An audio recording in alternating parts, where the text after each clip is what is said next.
50 ఏళ్ళు అవుతుంది.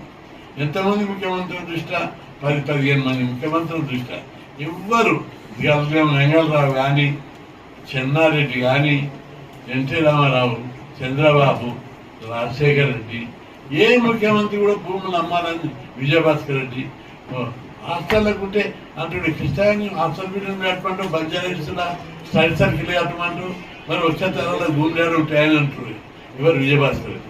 అట్లాంటి గొప్ప గొప్ప ముఖ్యమంత్రులే ఒక ఎకరా భూమి కట్టడానికి అమ్మడానికి ముందుకు రాని పరిస్థితుల్లో ముఖ్యమంత్రులు చూశాం.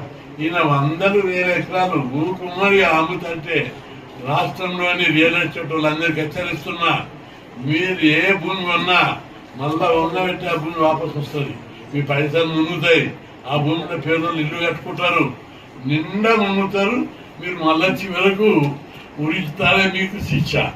అట్లా అయిపోతుంది, అప్పుల పాలవుతారు, బ్యాంకు వాళ్ళు అప్పులు అవుతాయి, మీ రియల్ ఎస్టేట్ భూములను ఎవరైనా ఇండ్లు కొనరు, ఇల్లాలు కొనరు, ఇండ్లు కొనరు. కాబట్టి ఈ వైఖరిని మార్చుకోవాలని చెప్పి ప్రభుత్వాన్ని హెచ్చరిస్తున్నాం. ఇప్పుడు ప్రభుత్వాలు అధికారంలో ఉన్న వాళ్ళు ఏం చేస్తున్నారు, భూముల దందాలనే పైసలు ఎక్కువ వస్తాయని ఇష్టం వచ్చినాడు దందాలు చేస్తున్నారు. అధికారాన్ని అడ్డం పెట్టుకొని రెవెన్యూ వ్యవస్థను, పోలీసు వ్యవస్థను గుప్పిట్లా పెట్టుకొని ఇష్టం వచ్చినట్లు సర్టిఫికేట్లు ఇచ్చి చేసుకుంటా, రికార్డులు తారుమారు చేసుకుంటా, న్యాయాన్ని అన్యాయం, అధర్మాన్ని ధర్మంగా మార్చి దొబ్బుతున్న రాష్ట్రాన్ని ఈ వైఖరి మార్చుకోవాలని చెప్పి హెచ్చరిస్తున్నా.